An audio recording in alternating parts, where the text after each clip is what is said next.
भगवान की अवतरण भूमि, त्योहारों का देश भारत में होली का पर्व बहुत प्राचीन, मनोरंजक और आध्यात्मिक रहस्य से भरा हुआ है। कहा जाता है, जब जलाया नहीं तब तक मनाने का आनंद नहीं है। हम सब होली के पीछे की कहानी को तो जानते ही है।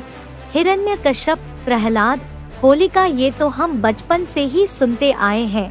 लेकिन क्या वह सिर्फ एक कहानी मात्र ही है? नहीं, हर कहानी के पीछे एक शिक्षा होती है और शिक्षा के आधार से ही त्योहार बन जाता है। पुरानी चीजों को जला देना, एक दूसरे पर रंग लगाना, मिठाई खाना, मिलन मनाना, क्या यही त्योहार है? नहीं। तो चलिए इस रहस्य को समझने की कोशिश करते हैं।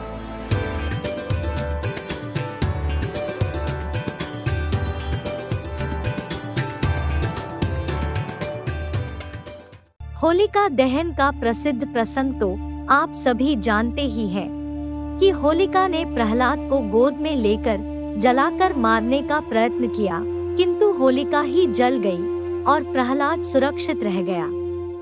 जिसकी यादगार में दुनिया होली जलाती है और रंगों से खेलती है, लेकिन लकड़ी जलाना और नुकसानदायक बाजारी रंगों से एक दूसरे को रंगना, क्या यही सच्ची होली है?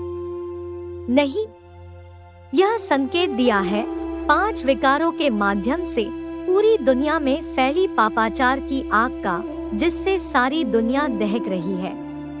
और इस आग से वही बच सकते हैं जो पापों की गोद से उतरकर ईश्वर की गोद में बैठेंगे और अपनी बुराइयों को जलाकर परमात्मा द्वारा प्रदत्त ज्ञान के रंग में खुद को सराबोर कर अपना जीवन आनंदमय बनाएंगे।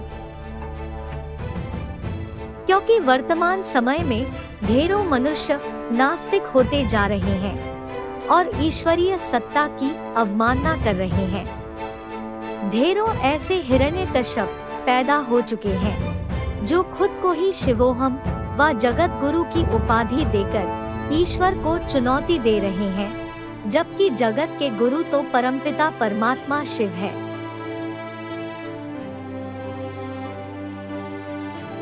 ईश्वर की गैर मौजूदगी में समाज ने इन्हीं हिरण्यकश्यपों का अंधानुकरण कर लिया।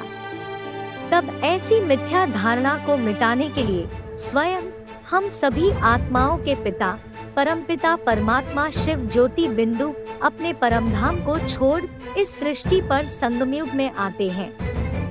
संगम माना संधिकाल अर्थात कलयुगी रात का अंत और सतयुगी दिन अर्थात सबेरा का आरंभ, अर्थात ऐसे शरीर रूपी खम्भ के द्वारा प्रत्यक्ष होकर नरसिंह रूप में ज्ञान की दहाड़ मारते हैं, जिससे अज्ञानी असुरों और आसुरी दुनिया यानी होलिका का दहन हो जाता है।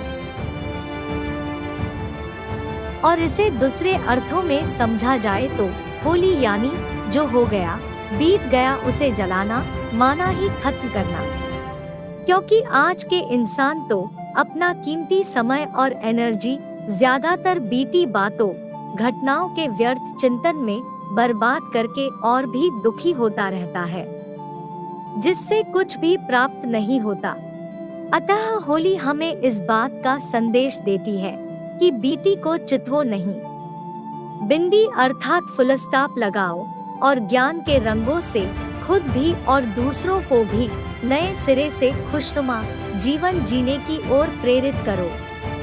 तो आप सबको भी निमंत्रण है उस नरसिंह ईश्वर की गोद में आकर अपने जीवन को सफल बनाएं और प्रहलाद की भांति ईश्वर को पिता रूप में प्राप्त करें।